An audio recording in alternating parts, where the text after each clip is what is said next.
Radhe Radhe everyone. Daily mock quiz हम लोग शुरू कर रहे हैं। ये सारे टॉपिक्स हम लोग आज कवर अप करेंगे आज के मॉक क्विज में।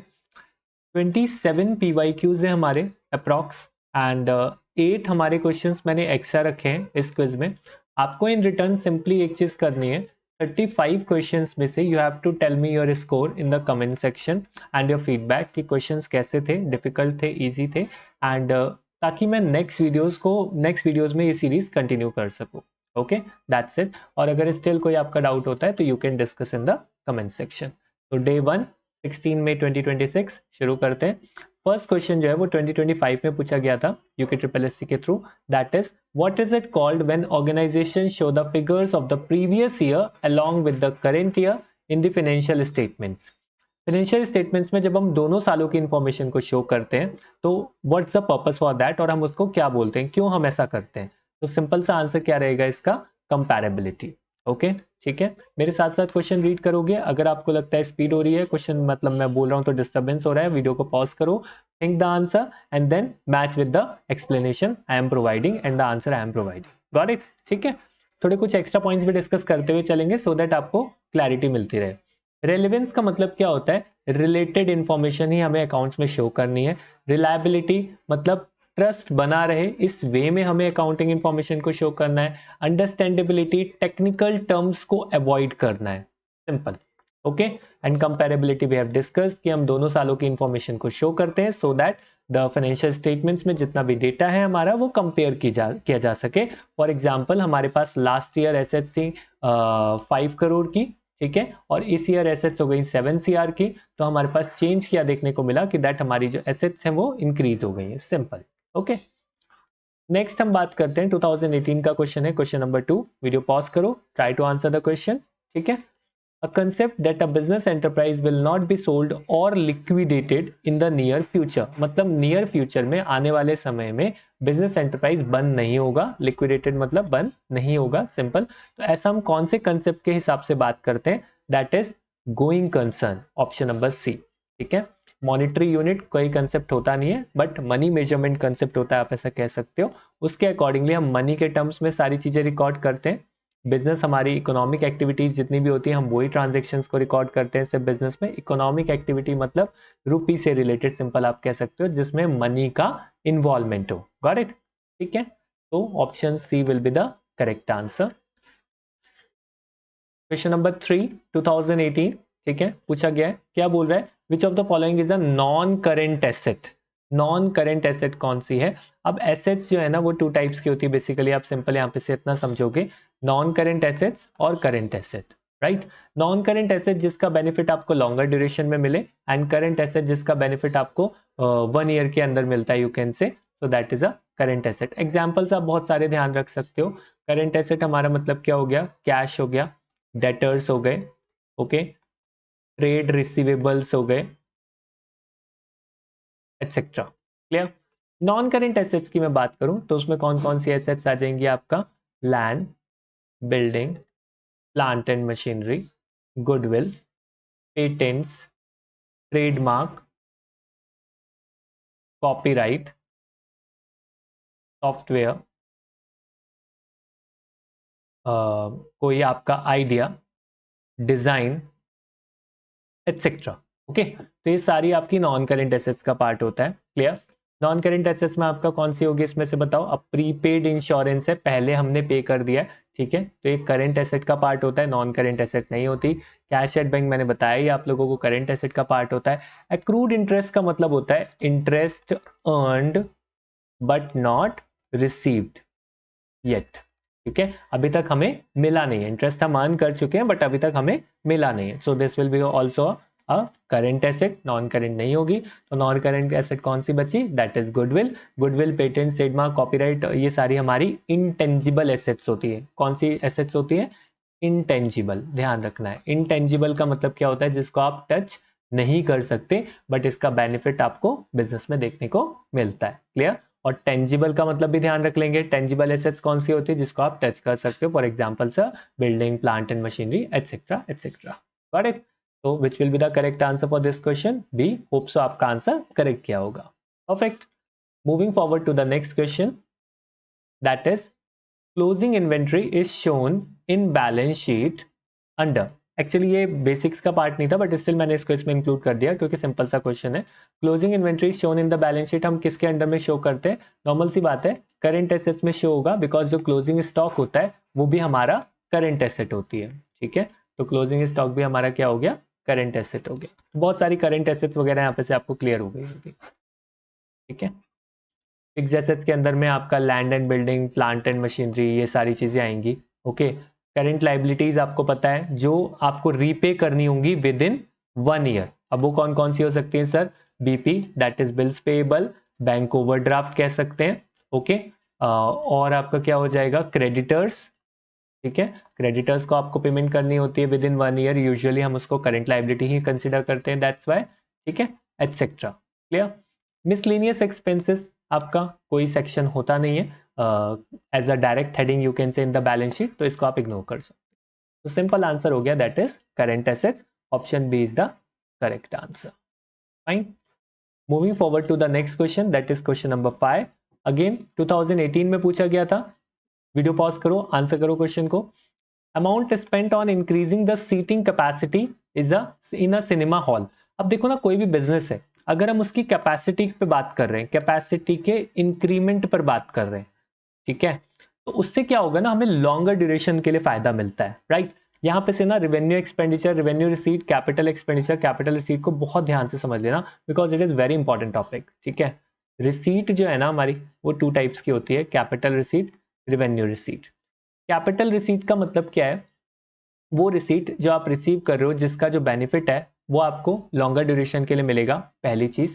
ठीक है, और सिंपल आप ये कह सकते हो, जिसकी वजह से आपकी जो लाइबिलिटी है वो इंक्रीज होगी या फिर एसेट डिक्रीज होगी। Got it? ठीक है, मतलब एसेट और लाइबिलिटी के स्टेटस पर इंपैक्ट पड़ेगा, तो that is termed as capital receipt. और रेवेन्यू रिसीट क्या होगी आपका? जिसकी वजह से एसेट या लाइबिलिटी पर कोई भी इंपैक्ट देखने को आपको नहीं मिलेगा। क्लियर हो गई बात? ठीक है, और कैपिटल रिसीट और रेवेन्यू रिसीट में आप एक चीज और ध्यान रखोगे, कैपिटल रिसीट पे आपका जो है वो नॉन रिकरिंग इन नेचर होती है, non recurring in nature. Non recurring मतलब सर बार बार नहीं होगी, और यहां पर आपका रिकरिंग इन नेचर। ठीक है, जो आपको रेगुलर मिलती है, साल में हर साल मिलती है, ठीक है, या फिर साल में कई बार मिलती है। ठीक है, सेम आपका एक्सपेंडिचर्स का भी होता है। एक्सपेंडिचर के केस में हम लोग क्या करते हैं? अगेन कैपिटल एक्सपेंडिचर और आपका रेवेन्यू एक्सपेंडिचर। कैपिटल एक्सपेंडिचर की बात करें तो अगेन उसकी वजह से एसेट और लाइबिलिटी के स्टेटस पर फर्क पड़ेगा, और रेवेन्यू एक्सपेंडिचर की वजह से एसेट और लाइबिलिटी के स्टेटस पर कोई भी इंपैक्ट देखने को नहीं मिलता है। कैपिटल एक्सपेंडिचर में आपका जो है वो again non recurring in nature होता है, और रेवेन्यू एक्सपेंडिचर आपका जो है वो रिकरिंग इन नेचर होता है। एग्जाम्पल्स देख लेते हैं दोनों के एक दो। दैट इज कैपिटल एक्सपेंडिचर की बात करें, for example purchase of building, building की हम बात करें तो वो कैपिटल एक्सपेंडिचर होगा, आपने बिल्डिंग खरीदी, बार बार तो नहीं खरीदेगा कोई भी बिजनेसमैन, राइट। रेवेन्यू एक्सपेंडिचर की बात करें तो फॉर एग्जांपल सैलरी उसको देनी है हर बार, रेंट देना है, कमीशन देना है, etcetera etcetera. Okay, capital receipt का अगर एग्जांपल मैं आपसे बात करूं तो लोन हो गया, हम लोन ले रहे हैं बैंक से, ओके, तो कैपिटल रिसीट हो गई, इसकी वजह से देखो लाइबिलिटी भी इंक्रीज हो गई, हमने अपनी बिल्डिंग सोल्ड कर दी, सेल ऑफ बिल्डिंग, ठीक है, तो अगेन जो उससे पैसा आएगा that will be considered as capital receipt. Why sir? Because हमारी उससे एसेट क्या है? डिक्रीज हो गई। रेवेन्यू रिसीट की बात करें तो आप कौन सी रिसीट? जैसे आपने इंटरेस्ट रिसीव करा from bank, interest received from bank, ठीक है, रेगुलर हम लोग रिसीव करते हैं रेगुलर इंटरवल्स में, तो आपका वो रेवेन्यू रिसीट में आ जाएगा। एसेट और लाइबिलिटी से इसका कोई मतलब नहीं है। Clear? It will affect your profit और loss, you can say. Fine, now amount spent on increasing the seating capacity. अब आप बहुत आसानी से, जितने भी अपकमिंग क्वेश्चंस है ना, बहुत सारे क्वेश्चंस हैं पूछे गए हैं एग्जामिनर के through, capital receipt, revenue receipt, capital expenditure, revenue expenditure से रिलेटेड, अब आप फटाफट से आंसर कर पाओगे। I will not discuss this much in detail again this topic. Okay, ठीक है, चलो, amount spent on increasing the seating capacity in a cinema hall क्या कह रहा है? क्या होगा इसका बताओ? इसका आंसर क्या होगा? That is capital expenditure, option number A, because इससे क्या होगा? लॉन्गर ड्यूरेशन के लिए हमें बेनिफिट मिलेगा और बार बार हम कैपेसिटी इंक्रीज नहीं करेंगे। Fine, moving forward, incorrect treatment of revenue expenditure as capital expenditure. अब देखो अगेन रेवेन्यू एक्सपेंडिचर और कैपिटल एक्सपेंडिचर से टोटल है। मैंने आपको बताया था कि जो रेवेन्यू एक्सपेंडिचर है या जो रेवेन्यू रिसीट है ये आपका प्रॉफिट पर इंपैक्ट डालेगा, राइट। ठीक है, तो अगर आपने रेवेन्यू एक्सपेंडिचर को कैपिटल एक्सपेंडिचर मान लिया, आपने क्या करा, रेवेन्यू एक्सपेंडिचर को कैपिटल एक्सपेंडिचर मान लिया, तो उससे क्या होगा, आपने इसको प्रॉफिट में से माइनस नहीं करा, जबकि करना चाहिए था। तो इसकी वजह से आपका क्या हुआ, प्रॉफिट बढ़ गया, और या फिर अगर आपका नुकसान हुआ था उस साल तो वो नुकसान भी कम हो गया। ठीक है, तो option C will be the correct answer. ठीक है, फॉर एग्जाम्पल एक एग्जाम्पल ले लेते हैं। आपने सैलरी पे करा, सैलरी ऑफ ₹10,000 पे करा, ठीक है, बट आपने उसको प्रॉफिट एंड लॉस अकाउंट में नहीं लिखा। ठीक, और मान लेते हैं आपका प्रॉफिट हुआ 50,000, तो आपने प्रॉफिट एंड लॉस में नहीं लिखा, तो प्रॉफिट आपने 50 दिखा दिया, बट एक्चुअल में इसको लिखना चाहिए था, राइट। ठीक है, अगर आप इसको लिखते तो आपका प्रॉफिट क्या हो जाता, कम हो जाता, बट आपका रॉन्ग आपने ट्रीटमेंट करा तो उसकी वजह से प्रॉफिट आपका ज्यादा विजिबल हो रहा है। तो यहाँ ऑप्शन कौन सा करेक्ट हो जाएगा, option number C, that is increase in profits, simple. और अगर नुकसान हुआ था तो नुकसान आपका कम शो होगा, that is decrease in losses, simple. Clear होगी बात, option C will be the correct answer. Moving forward again 2018 में पूछा गया क्वेश्चन है, वीडियो पॉज करो, आंसर करो। A receipt is a capital receipt because, receipt को हम कैपिटल रिसीट क्यों बोलते हैं, क्या उसमें वो फिक्स एसेट से रिलेटेड होता है, बट कंपल्जन नहीं है कि वो कैपिटल रिसीट ही हो, है ना, और भी चीजें हो सकती हैं। क्रेडिटेड टू कैपिटल अकाउंट नहीं है, सच कुछ तो बताया नहीं मैंने आप लोगों को। अमाउंट इज लार्ज, नहीं, D option is the correct answer. ठीक है, don't get confuse in option number C, it is related to fix assets. जो कैपिटल रिसीट होती है, it is not a compulsion कि फिक्स एसेट से related ही हो। दो सिचुएशंस हो सकते हैं कैपिटल रिसीट में, एक हम लोन ले रहे हैं तो यहां पर तो लाइबिलिटी का वर्क हो गया, राइट, लाइबिलिटी इंक्रीज हो गई, कैपिटल रिसीट होगा, फाइन। हमने सेल ऑफ बिल्डिंग करा, अगेन कैपिटल रिसीट हो गया, बट यहां पर एसेट्स का इंपैक्ट देखने को मिला, एसेट्स डिक्रीज हो गई, राइट। ठीक है, तो ऑप्शन सी सिर्फ एसेट्स की बात कर रहा है, लाइबिलिटी का कुछ डिस्कशन ही नहीं कर रहा, so option D will be the correct answer. Perfect, that is 2020 में पूछा गया क्वेश्चन, क्या बोल रहे हैं, नॉट अ बेसिक प्रिंसिपल, तो इसका तो सीधा सीधा आंसर आप कर लोगे, that is principle of cost and benefit, fine. ठीक है, होप सो इसमें कोई प्रॉब्लम नहीं होगी, option D is the correct answer. Next 2020 में पूछा गया again, which of the following pairs is wrong. अभी जस्ट हमने डिस्कस करा, goodwill is an intangible asset, इसमें कोई कंफ्यूजन नहीं होना चाहिए। ऑयल वेल वेस्टिंग एसेट है, ठीक है, वेस्टिंग एसेट का मतलब क्या होता है, बेसिकली जो ओवर द टाइम खत्म होती रहती है, fine. Preliminary expenses fictitious asset है। स्टॉक इन ट्रेड हमारा लिक्विड एसेट नहीं है, so option D is the correct answer, simple. Liquid asset कौन सी एसेट होती है, which can be converted into cash immediately, converted into cash immediately, fine. ठीक है, basically मैंने ये अकाउंटिंग रेशियोज का कंसेप्ट है, बट स्टिल मैंने इसको इंक्लूड कर दिया बिकॉज नॉर्मल सी बात है, इतना हमें पता होना चाहिए लिक्विड एसेट्स क्या होती है, करंट एसेट्स क्या होती है, simple. Okay, moving forward to the next question, question number 10, which of the following is not a current asset, कौन सी करंट एसेट नहीं है, अगेन सिंपल सा क्वेश्चन है। ठीक है, करंट एसेट नहीं है, करंट एसेट्स के मैंने बहुत सारे एग्जांपल अभी ऊपर डिस्कस करे हैं। ठीक है, तो furniture is not a current asset, stock, debtors और cash at bank, cash at bank को तो हम इमीडिएटली विड्रॉ कर सकते हैं, सिंपल, तो हमारी करंट एसेट हो गई। सन्ड्री डेटर्स और स्टॉक को विद इन 1 ईयर आप क्या बोलते हो, सेल करके या पैसे रिसीव कर लेते हो, so it will be a part of current assets only. ठीक है, option A will be the correct answer. Furniture, land and building, plant and machinery, ये सारी चीजें हमारी जो है वो नॉन करेंट एसेट होती हैं, clear. Moving forward to the next question, question number 20, goodwill क्या है आपका, अभी डिस्कस करा है, बहुत सिंपल क्वेश्चन है, will not waste time. Intangible assets, ठीक है, फिक्टिशियस एसेट्स जो कि रियलिटी में एसेट्स होती ही नहीं है, राइट, हम जस्ट उसको शो कर देते हैं, जैसे आपका P&L अकाउंट का डेबिट बैलेंस भी आप बोल सकते हो, ठीक है, एडवर्टीजमेंट सस्पेंस आप बोल सकते हो, एडवर्टीजमेंट सस्पेंस अकाउंट, ओके। ठीक है, नेक्स्ट हम बात करें, डेप्रिसिएशन इज प्रोवाइडेड ऑन, कौन सी एसेट्स पर डेप्रिसिएशन लगता है, दैट इज फिक्स एसेट्स पर, ओके, फिक्स एसेट्स पर डेप्रिसिएशन लगता है, बट इंटेंजिबल एसेट्स पर क्या लगता है बताओ, एमोर्टाइजेशन। और डेप्रिसिएशन का मतलब क्या होता है, सिंपल आपको पता होगा, that is decrease in the value of fix assets due to किस किस वजह से, normal wear and tear, normal wear and tear की वजह से हो सकता है ये चीज, और दूसरा रीजन क्या हो सकता है, टेक्निकल ऑब्सोल्सेंस, मतलब टेक्नोलॉजी पुरानी हो गई हो, ठीक है, और आपका डैमेज आप कंसिडर कर सकते हो। Perfect, moving forward. Question number 13 2020 में पूछा गया था, not a non cash item. ठीक है, अगेन ये कैश फ्लो का है बट ये सिंपल सा क्वेश्चन था तो मैंने इसमें इंक्लूड कर दिया। नॉन कैश आइटम की बात कर रहा है जिसमें इसका इन्वॉल्वमेंट हो, कैश का इन्वॉल्वमेंट हो। और सिंपल सी बात है, 3 ऑप्शंस, 4 के 4 ऑप्शंस में आपको क्या दिख रहा है, किसमें कैश है? That is option number D, cash sales is the correct answer. Moving forward to the next question, that is question number 14 2023। Hope so आपको समझ में आ रहे होंगे सारे क्वेश्चंस, और आप स्कोर मुझे बताओगे। हाँ, स्कोर बताना नहीं भूलोगे कमेंट सेक्शन में। वीडियो पॉज करो, आंसर करने की कोशिश करो। Accounting principles are generally based on, accounting principles किस पे बेस्ड हैं आपका, ये आपको बताना है।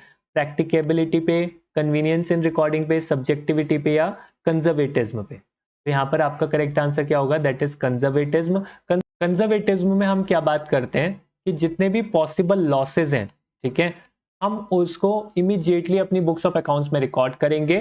ठीक है, इट डजेंट मैटर कि वो अभी इनकर हुए हैं नहीं हुए हैं, बट हमें हल्का सा भी एक आइडिया लगा है, हम इमीडिएटली उसको रिकॉर्ड कर लेंगे। लेकिन जो गेन्स हैं वो हम तभी रिकॉर्ड करेंगे जब हम उनको अर्न कर लेंगे, इसलिए हम अनएक्सपेक्टेड गेन्स को, अनरियलाइज्ड गेन्स को इग्नोर करते हैं। Simple, got it?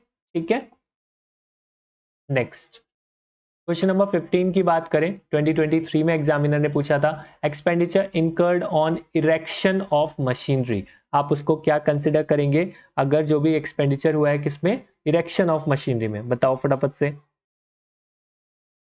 That will be considered as capital expenditure. Clear?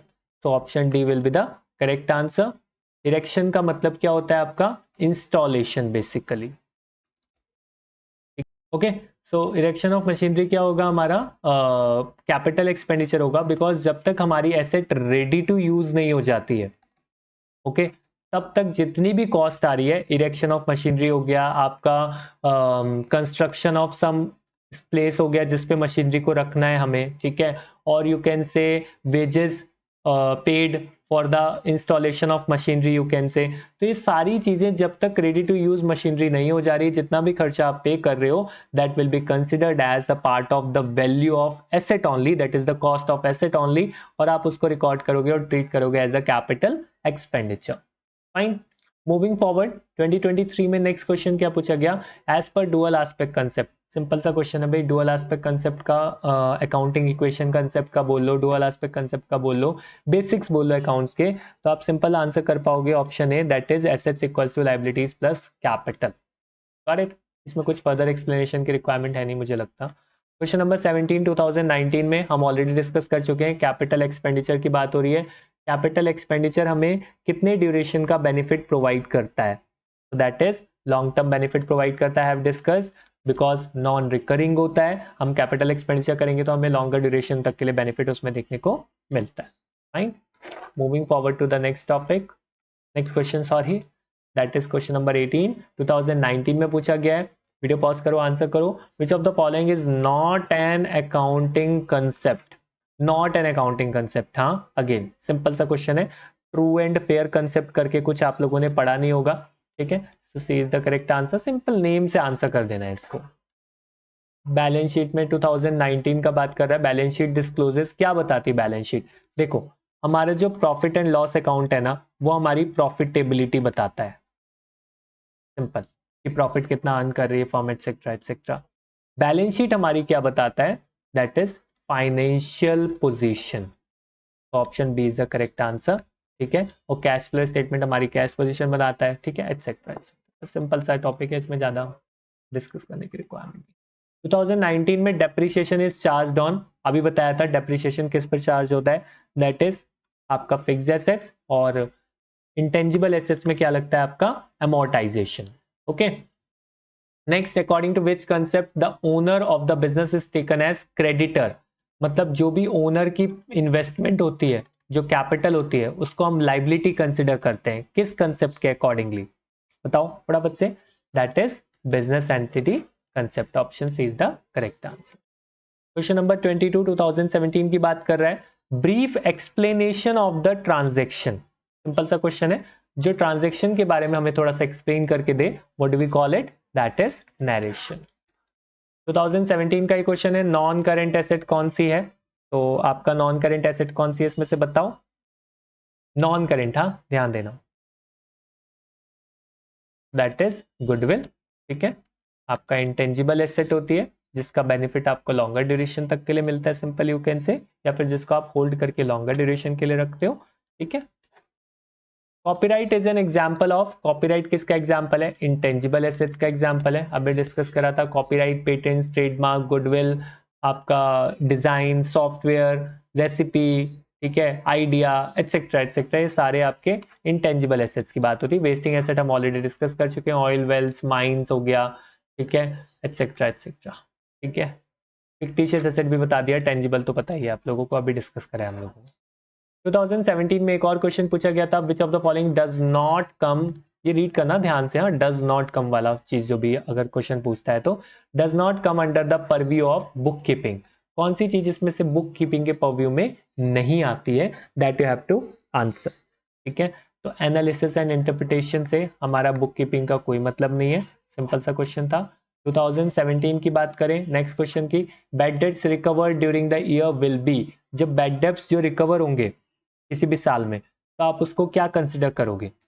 Revenue expenditure, capital expenditure, capital receipt या रिवेन्यू रिसीट? देखो पहले तो आपका बैड डेट्स रिकवर हो रहा है, पैसे आप रिसीव कर रहे हो, तो ये दोनों ऑप्शन एलिमिनेट हो जाएंगे। कैपिटल रिसीट होगा नहीं, बिकॉज आपका इससे ना ही कोई एसेट क्रिएट हो रही है, ठीक है, सॉरी, इससे ना ही कोई एसेट रिड्यूस हो रही है और ना ही कोई लाइबिलिटी क्रिएट हो रही है, तो it will not B capital receipt. Fine, revenue receipt will be the final answer, because इससे आपकी प्रॉफिटेबिलिटी बढ़ जाएगी। ठीक है, सिंपल। नेक्स्ट एक प्रैक्टिस क्वेश्चन है हमारा, अब आपसे, अब आपके 26 के बाद 35 तक जो है 27 से वो प्रैक्टिस क्वेश्चंस रहेंगे। Read the question, I am giving you 10 seconds. ठीक है, आप वीडियो पॉज करो, ठीक है, 10 सेकेंड्स लो एंड ट्राई टू आंसर। ठीक है, तो होप सो आपने आंसर किया होगा। Option C will be the correct answer, that is premium paid for a leasehold property. जो आप प्रीमियम पे करोगे लीज होल्ड प्रॉपर्टी के लिए, उसको आप क्या कंसिडर करोगे? कैपिटल एक्सपेंडिचर कंसिडर करोगे, because you will pay, you are paying for the asset. ठीक है, दैट्स वाई, सिंपल आप ऐसा कह सकते हो। Next, insurance premium paid for risk against accidental losses of properties, मतलब फिक्स एसेट में कोई नुकसान ना हो जाए उसको अवॉइड करने के लिए आप इंश्योरेंस प्रीमियम पे कर रहे हो, और अगर नुकसान होता है तो आपको आपके बिजनेस की एक्टिविटी पर कोई भी इम्पैक्ट ना पड़े नेगेटिव इमीडिएटली, तो उसके लिए जब आप प्रीमियम पे कर रहे हो तो that will be considered as revenue expenditure, because वो इंश्योरेंस आप रेगुलर पे करोगे। इसको और सिंपल वे में बात करूं तो अगर मान लो आप insurance premium, fire insurance premium पे करो बिजनेस के केस में, ठीक है, तो उसको आप कंसिडर कर सकते हो। Next, C amount realised from the sale of securities और इन्वेस्टमेंट्स परचेज्ड अर्लियर, तो वो आपका क्या कंसिडर किया जाएगा? That is capital receipt, because इसकी वजह से आपकी जो एसेट है वो कम हो जाएगी। ठीक है, सिंपल। रियलाइज्ड का मतलब क्या होता है? सेल होना। ओके, ठीक है। Next, huge sales promotion expenses. Huge sales promotion expenses की बात करें, मतलब आप क्या कर रहे हो बिजनेस में, अभी अभी आपने कोई प्रोडक्ट लॉन्च करा है और आप उसके लिए प्रमोशन कर रहे हो ताकि वो प्रोडक्ट अच्छे से मार्केट में एस्टेब्लिश हो सके, सब लोग उस प्रोडक्ट के बारे में जान सके, so that will be termed as deferred revenue expenditure. Why deferred revenue expenditure? यह टर्म ये पहली बार आ रहा है, इसको डिस्कस कर लेते हैं। डेफर्ड रेवेन्यू एक्सपेंडिचर का मतलब क्या होता है? वो एक्सपेंडिचर जिसका जो बेनिफिट है उस वो बेनिफिट आपको मोर देन 1 ईयर मिले, मतलब आप यू कैन से 3 to 5 ईयर्स जिसका बेनिफिट आपको मिले। ठीक है, फॉर एग्जाम्पल आपने कोई प्रोडक्ट लॉन्च करा, इसी क्वेश्चन से ले लेते हैं, कोई प्रोडक्ट लॉन्च करा, आपने हैवी एडवर्टीजमेंट कर दिया स्टार्टिंग में ही, तो अब वो प्रोडक्ट जो है आपका, उस एडवर्टीजमेंट का जो बेनिफिट है वो आपको 2-3 साल 4 साल 5 साल तक मिलेगा, बिकॉज लोगों को अब उस प्रोडक्ट के बारे में पता चल गया है, राइट। ठीक है, आपने किसी फिल्म स्टार को ब्रांड एम्बेसडर बना दिया या कुछ भी कर दिया, उसके लिए हैवी पेमेंट करी आपने, तो that will be considered as deferred revenue expenditure. एक कॉमन एग्जांपल ले लेते हैं, जैसे आप जाते होगे कहीं पर, आप देखते होगे एसीसी वगैरह का पेंट हुआ होता है, अल्ट्राटेक सीमेंट का पेंट हुआ होता है, एटसेट्रा एटसेट्रा, तो वो जो वॉल्स वगैरह पर पेंट करवाती है कंपनीज, उसमें भी काफी खर्चा आता है, तो उसमें भी आपका 2 से 3 ईयर्स 5 ईयर्स तक वो लगा रहता है पेंट, तो उसका बेनिफिट उनको लॉन्गर ड्यूरेशन के लिए मिलता है, तो that also you can consider deferred revenue expenditure. Got it? ठीक है, चलिए Moving forward to the next question, that is question number 28. Which of the following is not a capital expenditure? Again, not a capital expenditure. बहुत alert हो जाना जब भी आप not वाले शब्द देखो तो रीड करो option. You will be able to analyze simply. That is compensation paid to a dismissed employee. ठीक है, आप इन बिटवीन कंपनसेट किसी भी एम्प्लॉय को डिसमिस कर रहे हो, ठीक है, आप उसको कंपनसेशन दोगे तो that will not create any asset, ठीक है, and neither reduce any liability. ठीक है, तो इनमें से कुछ नहीं हो रहा, तो simply it will be considered, it will not be considered as a capital expenditure. Got it? Option B is the correct answer. ठीक है, moving forward to the next question, that is question number 29. थोड़ा सा simple है but आपको पता होना चाहिए, options confuse कर सकते हैं, that's why I have included in this. Arrange the steps of accounting process. Accounting process के स्टेप्स को अरेंज करना है, बहुत सिंपल क्वेश्चन है. होल्ड करो, वीडियो को पॉज करो, आंसर करो. Fine, C. So option A is the correct answer, that is option number C first आएगा. दैट इज सबसे पहले हम आइडेंटिफाई करेंगे कि जो नेचर है ट्रांजैक्शन का वो फाइनेंशियल ट्रांजैक्शंस होनी चाहिए, मनी का इन्वॉल्वमेंट होना चाहिए, then only we will record it. ठीक है, आइडेंटिफाई करने के बाद आप क्या करेंगे? रिकॉर्ड करेंगे. ठीक है, फिर देन आप क्या करेंगे? क्लासिफाई करेंगे पर्टिकुलर ट्रांजैक्शन को कि किस टाइप की ट्रांजैक्शन है, फिर समराइज करेंगे डिफरेंट अकाउंट्स में, फिर then you will communicate to the users. Okay, ठीक है, तो option A is the correct answer. Moving forward to the next question 30 वाला, ये थोड़ा सा डिफिकल्ट है, इसको बहुत ध्यान से देखेंगे. ठीक है, जैसे इसमें क्या बात हो रही है आपका, देखो कि यू हैव टू टेल, एक पर्सन है Jayesh, gives the following information about his income and expenses for the year ended 31 March 2024. ठीक है, आपको क्या बताना है कि you have to calculate his income if he adopts accrual basis of accounting. अब देखो आप लोगों ने पढ़ा होगा बेटा, अक्रूअल बेसिस और कैश बेसिस. ठीक है, दो बेसिस ऑफ अकाउंटिंग आप लोगों ने पढ़े. कैश बेसिस मतलब हम तभी रिकॉर्ड करते हैं when we receive the cash actually, right. Accrual basis मतलब जैसे ही इनकम अकर हो गई, अक्रू हो गई, you can say we will record, और एक्सपेंस ड्यू हो गई, वी विल रिकॉर्ड. क्लियर हो गई बात? ठीक है, सो लेट्स सी कितनी इनकम आएगी, कितना प्रॉफिट आएगा, means basically as per the accrual basis. ठीक है, देखो ध्यान से हम लोग क्या क्या इंक्लूड करेंगे. सबसे पहले हमारा क्या है, इनकम रिसीव्ड है 240, तो सबसे पहले तो you will add this 2,40,000 income हो गई हमारी. ठीक है, प्लस और कौन सी इनकम है भाई हमारी, देखो अच्छा इसमें लिखा है income received in advance included in 2,40,000, तो इसको क्या करना पड़ेगा, इसको हटाना पड़ेगा. इसको मैं यहाँ लिख देता हूँ अभी के लिए 30,000 वी विल सब्ट्रैक्टेड, क्योंकि ये हमारा इनकम रिसीव्ड इन एडवांस है. और एक्रूअल कंसेप्ट क्या बोलता है, we have to record only that much amount which is related to that particular year, मतलब current year के accordingly. Fine, so हम इसको remove कर देंगे. So -30, income not yet received but it is the part of current year, so we have to add it. तो simply हम इसको add कर लेंगे.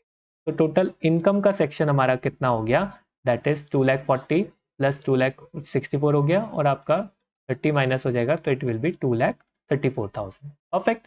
ठीक, नाउ खर्चा क्या है देखते हैं भाई. एक्सपेंसेस कौन कौन से हैं, एक्सपेंसेस पे हमने कितने किए हैं भाई, दैट इज 1,60,000. ओके सर, कोई प्रॉब्लम नहीं है. एडवांस में भी पे कर दिया हमने, मतलब नेक्स्ट ईयर के, नेक्स्ट ईयर से तो हमें मतलब ही नहीं है ना, तो नेक्स्ट ईयर के हटा दो. ओके, और अभी जो पे नहीं करे वो भी हमारे इस साल के हैं, उसको तो पे करना चाहिए था, तो हम इसको ऐड कर देंगे. दैट विल बी आपका कितना हो जाएगा, 1,40,000. परफेक्ट. ठीक है, और आपका इनकम यानी कि प्रॉफिट कैसे कैलकुलेट करते हैं हम लोग, जितनी भी हमारी इनकम हुई है दैट इज 2,34,000, उसमें से we will subtract that is 1,40,000. What will you get, कितना आएगा आपका आंसर, 4 and 13 में से 4 गया 9, 94,000 के अराउंड. That is option number B is the correct answer. Hope so समझ में आया होगा. एक्रूअल बेसिस में हम लोग क्या करते हैं, दैट इज हम सिर्फ उस अमाउंट को रिकॉर्ड करेंगे which is related to current year. ठीक है, either we have received it or not received, it doesn't matter. Perfect. Fine. Moving forward to the next question, that is question number 31. और what the question is saying, देखो read करो, try to answer. Which one of the following statements is not true? Not true, हाँ ध्यान देंगे. ठीक है, क्या बोल रहा है, ठीक है, क्या बोल रहा है, the job of book keeping is analytical in nature, मतलब बुक कीपिंग करते समय क्या आप लोग एनालिसिस करते हो, ठीक, ऐसा पूछ रहा है। Bookkeeping is an art as well as science of recording business transactions, bookkeeping art भी है, साइंस भी है बिजनेस ट्रांजेक्शंस की, दिस इज 100% ट्रू। लेकिन बुक कीपिंग में कोई भी एनालिसिस नहीं होता है, ठीक है, बुक कीपिंग में हम लोग जस्ट क्या करते हैं, रिकॉर्ड करते हैं ट्रांजेक्शंस को, कोई एनालिसिस से हमें कोई मतलब नहीं होता, सिंपल, आप इतना ही समझोगे। Okay, transactions are recorded in a certain set of books, yes, bookkeeping is the method of recording in the account of books, yes, simple, ठीक है, so option A is the correct answer, that is not true regarding the bookkeeping, analysis नहीं होता bookkeeping में, bookkeeping में क्या होता है, just recording होती है, ठीक है, फिर उसके बाद हम क्या बोलते हैं, पोस्टिंग वगैरह करते हैं, एटसेट्रा एटसेट्रा, ठीक है। Moving forward to the next question, that is question number 32, what the question is asking, assertion reason based question मैंने इसमें इंक्लूड करा है, देखो, in accounting a distinction is made between the business and the owner, ठीक है, कोई problem नहीं है, बिजनेस और ओनर के बीच में डिस्टिंक्शन होता है, और ये हमने एक कंसेप्ट में भी पढ़ा था, बताओ कौन से कंसेप्ट में पढ़ा था, that is business entity concept, है ना, ये क्या कहता है कि जो ओनर है वो अलग है और जो बिजनेस है वो अलग है, परफेक्ट, ठीक है, so this statement is correct.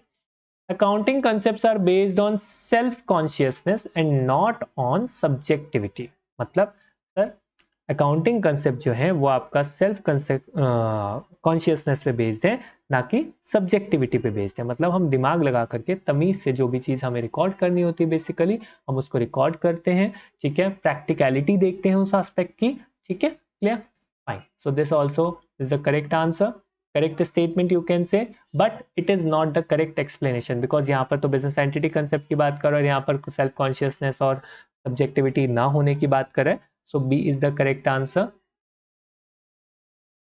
that is both assertion and reason are correct, and reason, but reason is not the correct explanation for A, perfect, ठीक है। Now moving forward to the next question, that is question number 33, the business organization will be going concern, it is, ये क्या है, अब देखो simple सा question भी आ जाता है कभी कभी, अब यहाँ पर आप लोगों को ध्यान होना चाहिए कि प्रिंसिपल्स कौन कौन से, कंसेप्ट्स और कन्वेंशन कौन कौन से, इमेजिनेशन तो खैर कुछ होती नहीं, ओके, चलिए, नाउ बताओ इसका answer, business the business organisation will be going concern, मतलब गोइंग कंसर्न कंसेप्ट की बात हो रही है, ठीक है, तो B option is the correct answer, और ये स्टेटमेंट बोला किसने था, दैट इज मिस्टर एंथनी, ये आपको ध्यान रखना है, तो B is the correct answer. Moving forward to the next question, that is question number 34, capital expenditure is incurred for the purpose of acquiring fixed assets, multiple times discussed, yes, yes, yes. Next, capital expenditure item is shown in the asset side of the balance sheet, yes, because उससे क्या होगा आपका जो assets हैं वो create होती हैं तो हम उसको एसेट साइड में शो करते हैं, बट इन दोनों का कोई लिंकेज बन रहा है क्या, capital expenditure is the purpose, sorry, incurred for the purpose of acquiring fixed asset because it is recorded in the balance sheet, no no no no no, मतलब लिंकेज नहीं बन रहा, बट दोनों स्टेटमेंट्स हमारा ठीक है, हम दोनों को लिंक नहीं कर पा रहे विद रीजन, रीजन जस्टिफाइबल नहीं है फॉर दिस असर्शन, ठीक है, so that's why B option is the correct answer. Last question है हमारे क्विज का, और आपसे सिर्फ एक ही चीज रिटर्न में मैंने आपसे बोला था कि that you have to comment your score in the comment section so that I will continue this series, ठीक है, मेरे को सिर्फ रिटर्न में इतना ही चाहिए, और आप अपने कोई भी डाउट्स हैं, आपके फीडबैक्स हैं, आप उसको शेयर करो इन द कमेंट सेक्शन, ठीक है, like this video and do subscribe the channel if you have not done it yet, ठीक है, अभी तक नहीं किया है तो। मूविंग फॉरवर्ड, लिस्ट 1 लिस्ट 2 क्या है, देखो हमें मैच करके बताना है, that is preliminary expenses, revenue expenditure, मतलब ऑप्शंस दे रखे हैं, बताओ इसको फटाफट से, 10 सेकेंड्स लो and then let me know the correct answer.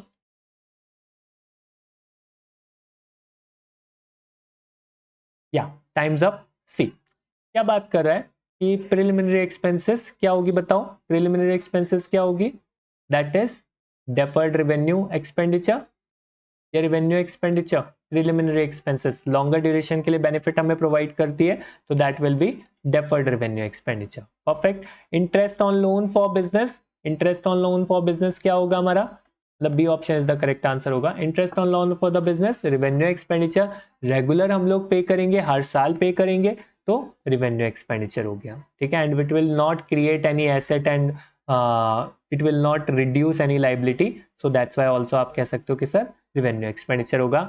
Life subscription capital receipts होगा। इंटरेस्ट ऑन बैंक डिपॉजिट जो है वो आपका रेवेन्यू रिसीट होगा because you will receive on regular basis. That's it, thank you for watching, all the best, अच्छे से preparation करते रहो, ठीक है। जो भी डाउट्स हैं कमेंट सेक्शन में पूछना, ठीक है। अपने व्यूज बताओ कैसा लगा लेक्चर, कंटिन्यू करूंगा तभी ये सीरीज को, इफ यू विल सपोर्ट, ठीक है। और सपोर्ट में क्या चाहिए sir, simple, comment your score, ठीक है, late me know your views, like करो वीडियो को, subscribe the channel and share with your colleagues, that's it, thank you.